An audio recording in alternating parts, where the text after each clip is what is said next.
The containment alarm went off at exactly 9:14 in the morning, which Nadia thought was deeply rude because she hadn't even finished her NutriPack. She was sitting in the third row of the xenobiology lecture hall when every light in the tiered amphitheater switched from cool blue-white to a screaming, pulsing red.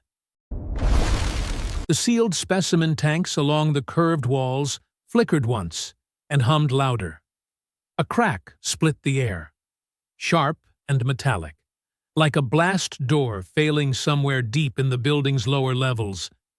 And then the emergency klaxon started its full-throated shriek, and simply did not stop. Every alien student in the hall responded to the sound in their own physical way. The three Chivari students in the back row snapped their mandibles open and scuttled sideways out of their seats, their bronze chitinous legs clattering against the pale stone floor, their large, faceted amber eyes scanning the room in quick, darting arcs. The two Lethean students in the far corner folded their elongated limbs inward, like collapsing scaffolding.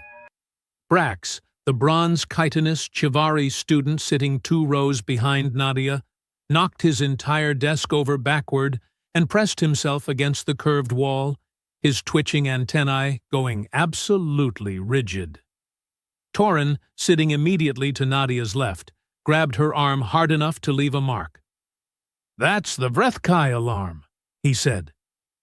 His voice had gone very quiet and very high at the same time, which was a combination Nadia had never previously experienced as physically possible from a single human throat. "Nadia, that is specifically the Vrethkai alarm. I know what it sounds like because they made us memorize what it sounds like on the very first day of orientation." "I know," Nadia said. She looked down at her NutriPack. She'd had 4 bites. "The Vrethkai is out," Torin continued. He had both hands on her arm now, gripping like she was the last solid object in a dissolving world. "The 12-foot death creature from the Gorak system is out of its containment unit. Do you understand what I am telling you right now with my actual words?" "Attention, please." Torin, I was also in orientation. At the front of the lecture hall, standing on the central holographic projection dais, with his 2 clawed arms clasped behind his back, Professor Vexral, the 8-foot reptilian Kethshari academic with bruised purple scales and 2 narrow yellow slit eyes, had not moved. His long snout was tilted toward the ceiling. His forked tongue flickered once in the red emergency light, tasting the air. His scales, which normally held a steady purple gray when he was performing what he called patient academic authority, were cycling through colors rapidly in a way that looked entirely involuntary. He brought both clawed arms around to his front and pressed them flat against the projection dais surface. "There is," he said, in a voice that was trying extremely hard to be calm and failing in interesting new ways, "no cause for immediate alarm." The blast door at the rear of the lecture hall detonated inward. It didn't open, it didn't slide. It came completely off its frame in a single screaming impact and hit the back row of seats and sent 3 chairs skidding sideways across the pale stone floor in a shriek of metal. The Chivari students who had been in those seats had somehow already vacated them. Nadia genuinely could not identify when that had happened, and were now pressed flat against the curved wall, their large faceted amber eyes enormous, their 4 walking legs braced wide on the floor. In the smoking doorframe, filling it from floor to top rail, stood the Vrethkai. Up close, and this was significantly closer than any diagram in the curriculum had suggested was a realistic scenario. The creature was extraordinary. 12 feet of obsidian-black armored hide, overlapping keratin plates across her broad, flat back like layered shields, 6 limbs pressing against the lecture hall floor with a weight that made the pale stone vibrate under everyone's feet simultaneously. the two enormous front-facing amber eyes, predator eyes, deep set in a flat armored skull, designed by millions of years of evolution for precise threat distance calculation, swept the room in one slow arc.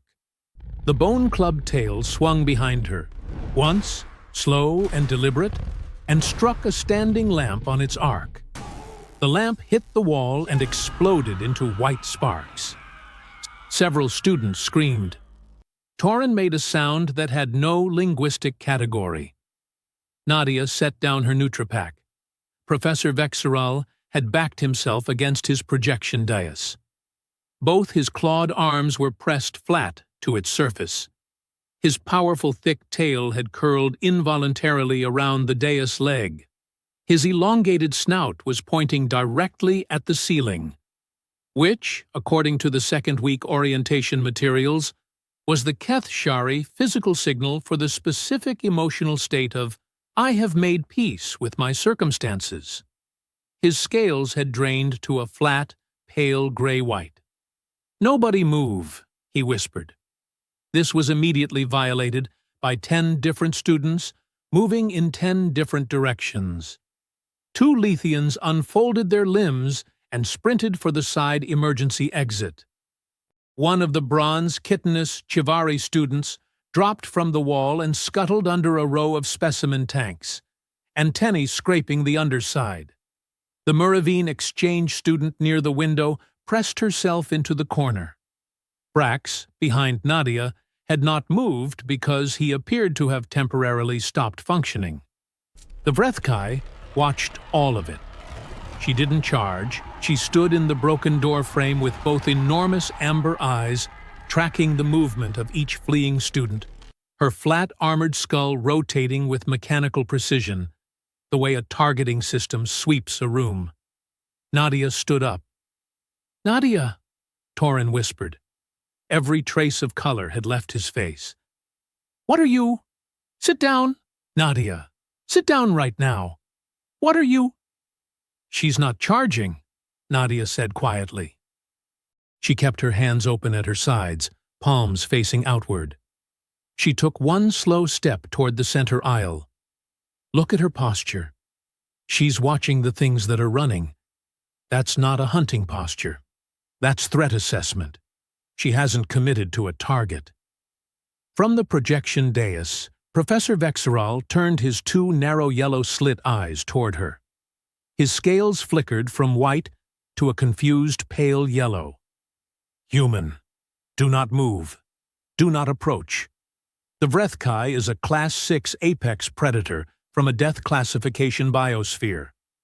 Any direct interaction without full containment equipment and a certified Tier 4 suppression team present will result in outcomes I do not want to describe, while the creature is in the room." "I grew up on a cattle ranch," Nadia said. A silence fell. Or as close to silence as a room containing a screaming klaxon, scattered alien students in various states of panic, and a 12-foot armored apex predator could produce. "I beg your pardon?" Professor Vexeral said. His pale yellow scales flickered. "Earth. Southern Hemisphere. My family operates 3,200 head of livestock on a working ranch." She took another slow step down the center aisle, hands still open and visible. "We had 3 working dogs. A territorial breeding bull that put his head through a reinforced barn wall twice. Second time on purpose, we're pretty sure. And a pair of South American capybaras my mother rescued that she was confident were going to be gentle. And were, in absolute fact, not gentle at all. The Vrethkai's flat, armored skull had turned. Both enormous amber eyes were now tracking Nadia's slow movement down the aisle, locked on with the kind of focused attention that lesser creatures reserved for things they were about to eat. Torin had buried his face in both hands. "Those are prey animals," Professor Vexeral said, his voice arriving in separate, careful pieces. "Domesticated prey animals from a planet that the galactic community has classified out of extensive documented caution as an extreme danger biosphere. The Vrethkai is not a prey animal. The Vrethkai is the apex predator of a Class 6 death world. It has destroyed 3 containment units in this facility's 8-year intake record. It removed that blast door. He gestured with one shaking clawed arm at the smoking doorframe, with its face. Its face, human. That is genuinely impressive, Nadia said. She had stopped moving. She was standing still in the center aisle, both hands open, letting the creature look at her. But the principle applies regardless of size classification. Large animal, enclosed space, high-stress environment, unfamiliar stimuli. She's reading movement. The things that ran look like prey. The things that stayed still look like either threats or non-threats. She watched the 2 amber eyes track her without moving. I need to look like a non-threat. That is your strategy, Vexral said. His scales went through 3 colors in 1 second. That is the entirety of your strategy. Do you have something better? He opened his snout. His forked tongue flickered. He closed it. He did not have something better. The Vrethkai took 1 step forward. Her front left grasping forelimb came down on a student desk and compressed it flat against the floor without any apparent awareness that the desk had existed. Pieces of it scattered across the pale stone. Every remaining student pressed further into cover. Torin made the sound again. Nadia did not move. "Hey," she said, quietly. The same volume she would use talking to a spooked animal across a paddock, low enough not to startle, present enough to register. Both enormous amber eyes narrowed fractionally. The massive, flat, armored skull tilted, not much, barely 2 inches to the right, but it was there. The bone club tail, which had been moving in short, aggressive arcs, slowed. "Hey," Nadia said again. Same tone, same volume. She raised one open hand slowly, not toward the creature, but out to her side, a direction shift clearly visible. "You broke through a door. New space. You don't know what's in here." She kept her voice low and even and rhythmic. "That's all right." I've walked into paddocks with 1,200-pound animals that had never seen me before. The first 30 seconds are the important ones. From somewhere behind her, muffled by the hands still covering his face, Torin said something that was either, "Please stop," or, "I cannot believe this is happening," compressed into a single pained syllable. The Vrethkai hadn't moved forward again. The bone club tail swung once more, slow, and then stopped mid-arc and stayed there. That was something. Nadia had spent enough time around large, stressed animals to read that pause, the specific moment when the body language shifted from active agitation to watchful calculation, still coiled, still capable of action in any direction, but listening to the rhythm of the space, taking in new information, up on the observation deck, glass-walled gallery above the corridor, visible through the thick transparencies above the lecture hall's back wall. There was sudden, frantic movement. Nadia caught it in her peripheral vision without looking away from the Vrethkai. 3 figures pressed against the interior window. The institute director, a Keth Shari with silver-tipped scales, and both clawed arms jabbing at a control panel beside the glass. Next to him stood Delegate Vora, the visiting Thessari reviewer, her 6-foot frame rigid, the vivid blue feathers of her head crest raised to their full height in a sharp alarmed fan, her 2 sharp golden eyes with their vertical pupils fixed on the scene below, her curved beak open. The 3rd figure was Brax, who had apparently been up on the deck before the alarm and was now pressed against the back wall of the observation gallery with all 4 walking legs splayed and both grasping arms over his face. The director jabbed the control panel. Nothing happened. His silver-tipped scales flashed dark red. The emergency suppression system was offline. Of course it was. Down in the lecture hall, Nadia slowly went to one knee on the pale stone floor, right in the center of the aisle. Both hands open on her thighs. She made herself small. Shoulders forward, posture low, gaze directed at the floor just ahead of the Vrethkai, rather than directly at the two amber eyes. Direct eye contact with a predator read as challenge. She knew this. She'd learned it from dogs before she was 5 years old. "Okay," she said quietly. "I'm not coming any closer." "Your move." The Vrethkai stared at her with both enormous amber eyes for a very long time. The keratin plates along her spine shifted, a sound like sliding slate. The two grasping forelimbs, still resting on the crushed desk, flexed once. Then she sat down. Not collapsed, not lunged forward, sat. Massive hindquarters dropping to the pale stone floor with a resonant boom that rattled every specimen tank on the curved walls simultaneously. Forelimbs folding in front of her, flat armored skull lowering by almost 2 feet. The bone club tail came to rest on the floor behind her with a single heavy strike and went completely still. The enormous amber eyes remained on Nadia, steady and unblinking. From the observation deck, Delegate Vora's vivid blue head crest, which had been raised in full alarmed extension, began very slowly to lower. Her two sharp golden eyes moved from the Vrethkai to Nadia and stayed there, her curved beak closed. Behind Nadia, Torin removed his hands from his face. He looked at the Vrethkai. He looked at Nadia kneeling in the aisle. He looked at the Vrethkai again. "It sat down," he said. "I noticed," Nadia said. The Vrethkai sat down. Torin.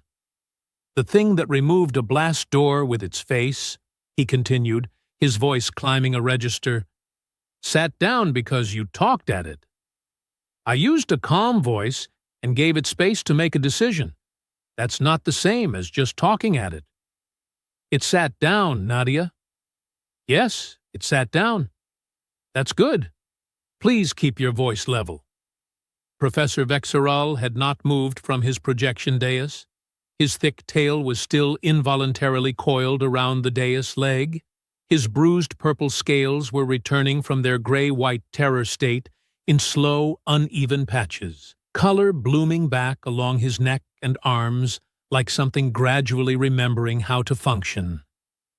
His two narrow yellow slit eyes moved from the seated Vrethkai to Nadia and stayed there, and he was doing something with his forked tongue that looked like it had nothing to do with tasting the air and everything to do with simply not knowing what to say. He opened his snout, closed it, opened it. "The Vrethkai," he said, with the careful diction of someone building a sentence they had not previously needed to build, "does not sit." "She is sitting right now," Nadia said. "The Vrethkai," he repeated, each word separate, "is a Class 6 apex predator whose species has no recorded history of voluntary pacification responses to non-chemical stimuli. In 8 years of this facility maintaining a live specimen," he stopped. He stared at the Vrethkai sitting on his lecture hall floor like the most terrifying thing anyone had ever invited to a very dangerous tea party. "She has never sat." "She's been in a box for 8 years, Nadia said simply, not taking her eyes off the creature. "She came through that door because something on sub-level 2 failed, and she needed out. Look at the dorsal plates. They were raised when she came in, full extension. They're halfway down now. That's not a hunting animal. That was a panicking animal." She paused. Honestly, she and everyone else in this room were doing the same thing. She was just bigger about it. A beat of complete silence. Then, from directly behind Nadia, Brax, the bronze chitinous Chivari student who had descended from the observation deck via the emergency access stairwell at some point during the last few minutes, and was now standing in the side doorway with his large, faceted amber eyes at maximum width and his antennae completely motionless, said very quietly, "She's right. Flattened dorsal plates on a Vrethkai are a post-stress settling indicator. It's in the third-year supplemental materials." "Nobody," Professor Vexrel said, pointing one shaking, clawed arm at Brax, "asked you. It's in the Chapter 11 supplemental. I know where it is." "Right. Sorry, Professor."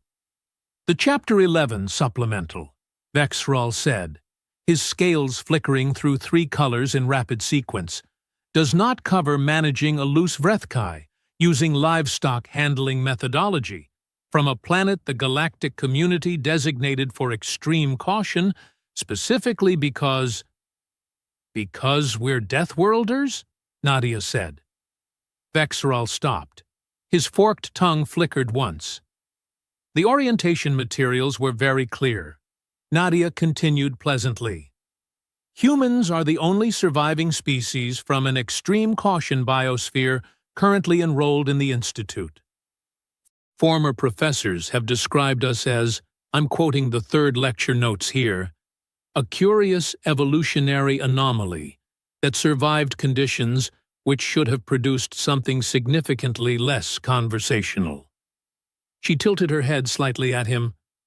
"I believe that was your quote, Professor." His scales went yellow. Stayed yellow. That was new. The Vrethkai made a sound. Low, resonant, deep in the chest. A vibration that traveled through the stone floor, up through Nadia's kneecap, into her bones. Specimen tanks rattled on their shelves. Torin went rigid in his chair. But Nadia recognized it. She'd heard something structurally similar from cattle, from large rescue animals, from anything massive and stressed, when the internal calculation had reached its conclusion. It wasn't a growl. It wasn't aggression. It was the sound of an animal releasing tension. The specific physical sound of a decision being filed away. Nadia reached slowly into her jacket pocket. "Nadia," Torin said immediately. "Hold on. You are going to feed the Vrethkai your Nutripack. I'm going to see if she's interested in my Nutripack." She opened it with slow, visible movements and held it flat on her open palm, extending her arm slightly forward without closing the distance between them. "If she's not interested, I've learned something. If she is, that's information too." Both enormous amber eyes dropped to her hand. The flat, armored skull tilted on the thick neck. The nostrils, 2 wide slits cut into the front of the jawline, flared once, then again. The Vrethkai leaned forward. 3 feet of armored neck extended slowly across the lecture hall floor, and she brought her jaw down to Nadia's open hand and took the Nutripack off the palm with a precision that was honestly remarkable for something with a jaw aperture that wide. She chewed twice. She swallowed. She looked at Nadia with both enormous amber eyes and made the resonant chest sound again. "Huh," Nadia said. "It ate from your hand," Torin said. "Yes, it ate from your actual hand." "Torin, I need you to bring your volume down." "I watched it eat from your hand." "Volume," Nadia said firmly, and Torin's mouth closed, and he sat in his chair gripping the desk surface with both hands and breathed. On the observation deck above, Delegate Vora had gone very still. Her vivid blue head crest, which had been gradually lowering since the Vrethkai sat down, was now fully flattened, not in the alarmed compressed position of before, but in the slow, deliberate way the Thessari lowered their crests when processing something that required full cognitive attention. Her 2 sharp golden eyes with their vertical pupils were fixed on Nadia. Her curved beak opened slightly and closed again. The institute director beside her had stopped touching the control panel entirely and was simply watching through the observation glass with both clawed arms hanging at his sides, his silver-tipped scales cycling through slow, contemplative greens. Professor Vexerol descended from the projection dais for the first time since the alarm had started. Both clawed arms hung at his sides. His thick tail had finally uncurled from the dais leg. His bruised purple scales had returned almost entirely to normal. Almost, except for a patch along his neck that kept flickering between purple and a confused, stunned yellow that he didn't appear to have full control over. He walked forward 4 steps and stopped, and looked at Nadia, kneeling in the center aisle, with a 12-foot Class 6 apex predator sitting in front of her, occasionally rumbling, apparently satisfied. 31 years, he said slowly. 31 years of academic xenobiology practice. 8 years of Vrethkai containment protocol. Not once. He stopped. His forked tongue flickered. Not once has any member of this faculty, any visiting researcher, any Tier 4 suppression team, managed a voluntary Vrethkai pacification response without chemical sedation. Respectfully, Professor, Nadia said, that's because you've never had someone in the room who'd been charged at by a territorial bull at age 9 and learned that standing still was the only option. You are a first-year student. I am. From a planet under extreme caution classification. That does keep coming up. I said in the 3rd lecture, his yellow neck patch flickered. I said specifically, in the 3rd lecture of this academic term, that Deathworlders were a theoretical classification, an ancient evolutionary footnote, something the curriculum addressed for completeness rather than practical relevance. I remember that lecture, Nadia said. You used the phrase extinct adjacent. He stared at her. He stared at the Vrethkai. He stared at Nadia again. I may, he said, very carefully, have spoken with unwarranted confidence on that particular point. From the observation deck doorway, Brax, who had been creeping incrementally closer to the lecture hall floor for the last several minutes, drawn forward by what appeared to be an inability to stop watching despite every survival instinct he presumably possessed, pushed through the lower access door and stepped into the room. His bronze chitinous exoskeleton caught the emergency red lighting. His large, faceted amber eyes were bright, with an expression that had moved entirely past terror into something that looked like scientific fascination, so intense it had overridden his self-preservation. Both antennae were angled sharply forward. The rumble, he said quietly, pulling out a recording slate from under one of his grasping arms and beginning to annotate it, his mandibles clicking softly. The sustained low-frequency chest resonance. That's not in the standard behavioral literature. The Vrethkai's documented vocalizations in captivity are limited to 3 categories: threat vocalization, pain response, feeding response. He stared at the creature. This is none of those.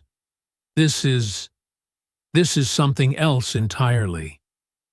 This could be a novel 4th category. Brax, Professor Vexral said.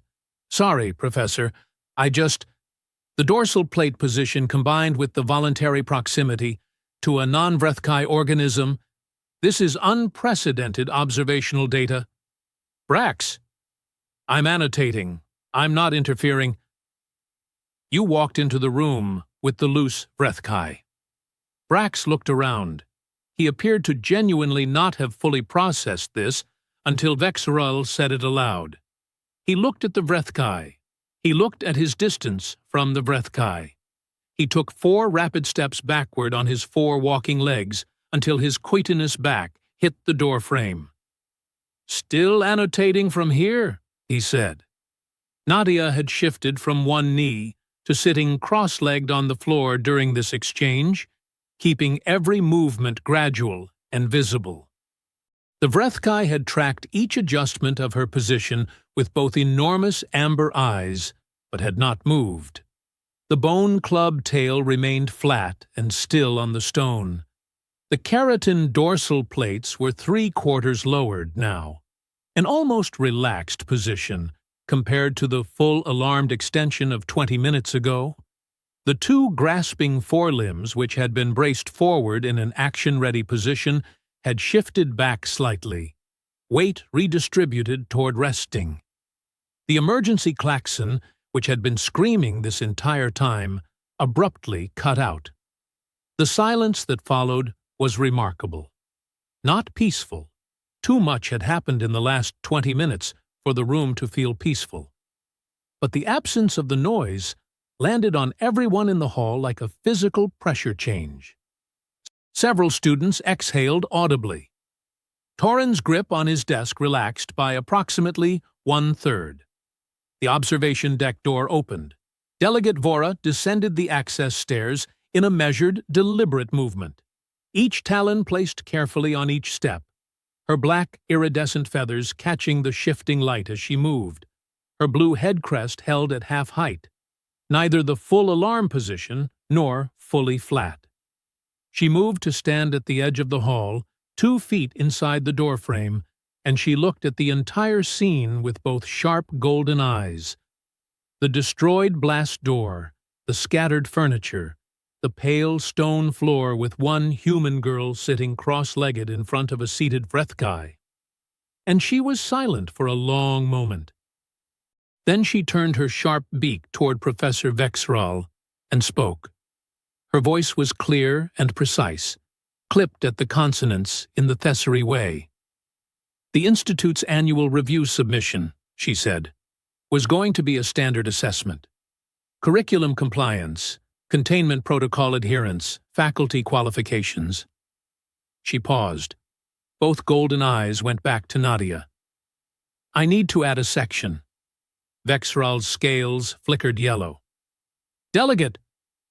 A section, Vora continued, her blue head crest rising slightly, specifically addressing the observed capabilities of human students in applied xenobiology crisis management. She tilted her feathered head, watching Nadia with those vertical-pupiled golden eyes. I have reviewed 14 Institute facilities across 6 systems. I have never witnessed a voluntary predator pacification response achieved without suppressants. The head crest rose another increment. I have certainly never witnessed one achieved by a first-year student using what I am told is a livestock management technique. Ranch management, Nadia said. There's a distinction. Livestock management implies I was managing the livestock. Ranch management means I was managing the entire situation, which included the livestock. A pause. I appreciate the clarification, Delegate Vora said, and the way she said it suggested she actually did. The containment response team arrived at this moment.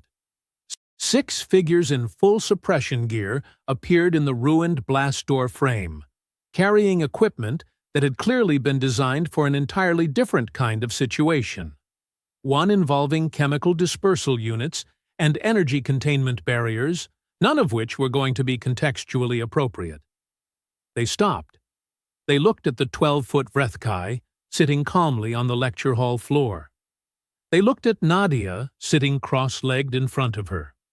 One of them set down a containment emitter very slowly, as though hoping nobody noticed. It made a small metallic sound on the floor grating. The Vrethkai's enormous amber eyes moved toward the sound. Nadia raised one flat, open hand, palm out, in the direction of the creature's gaze.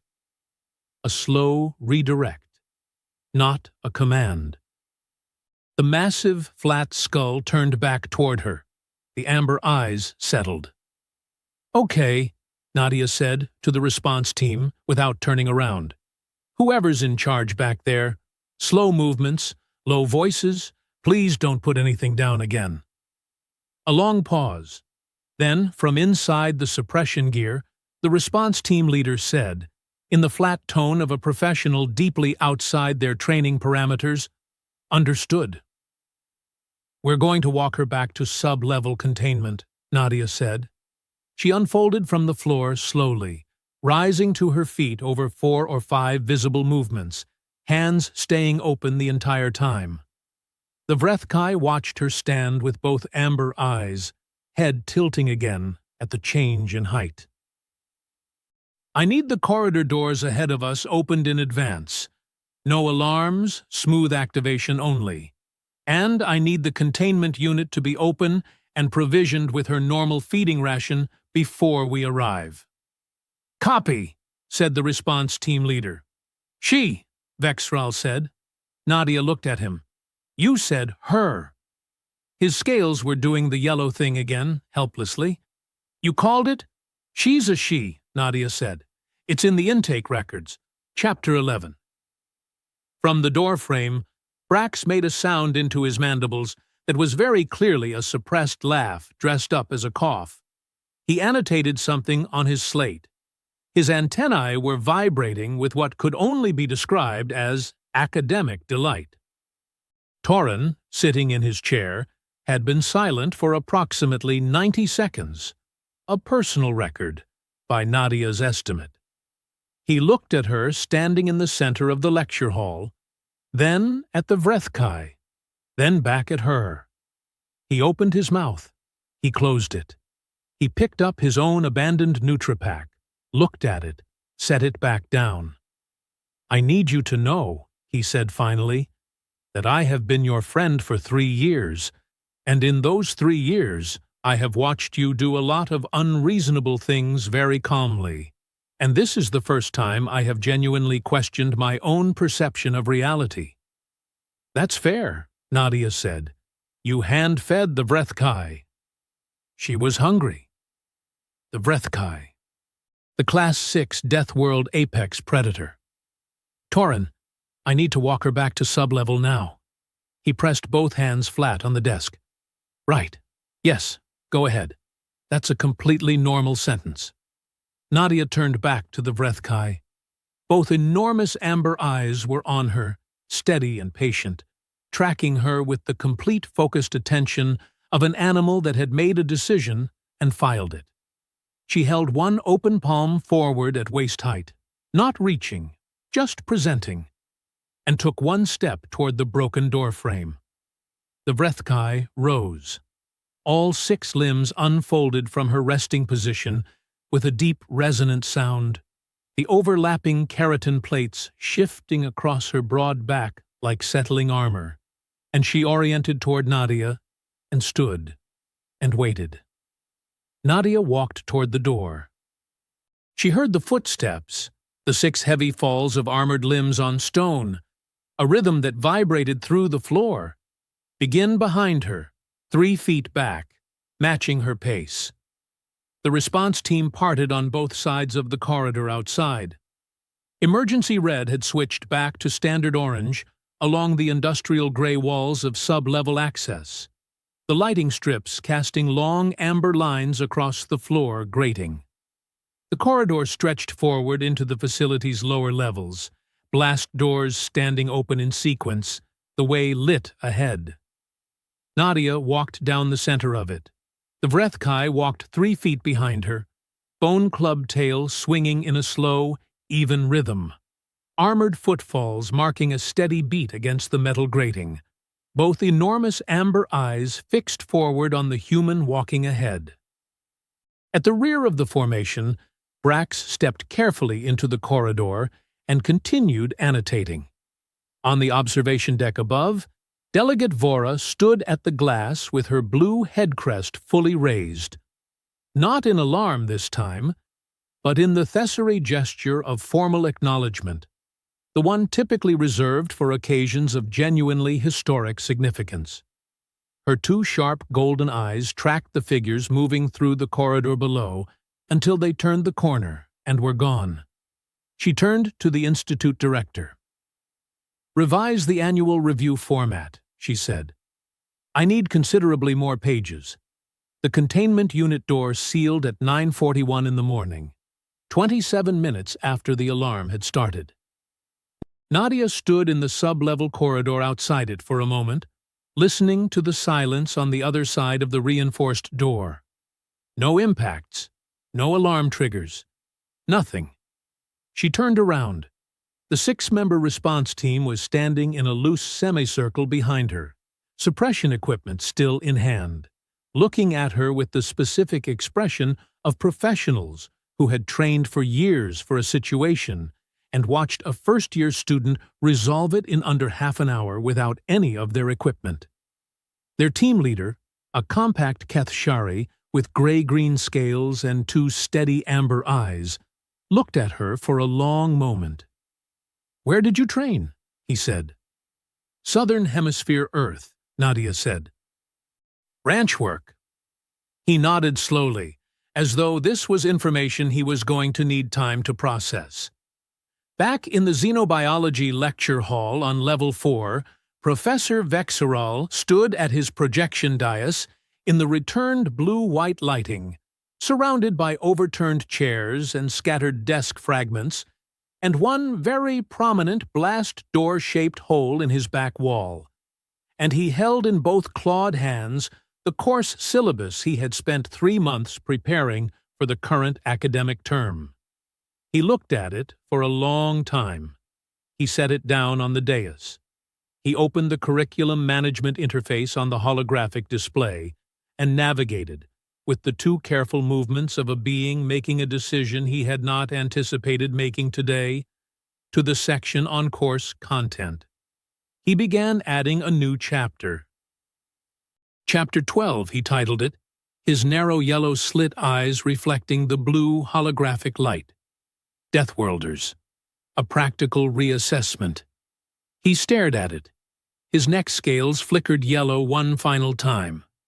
Then he saved the file, turned off the holographic display, and stood alone in his damaged lecture hall in the quiet, listening to the distant hum of a containment unit that, for the first time in 8 years, was not triggering an alert.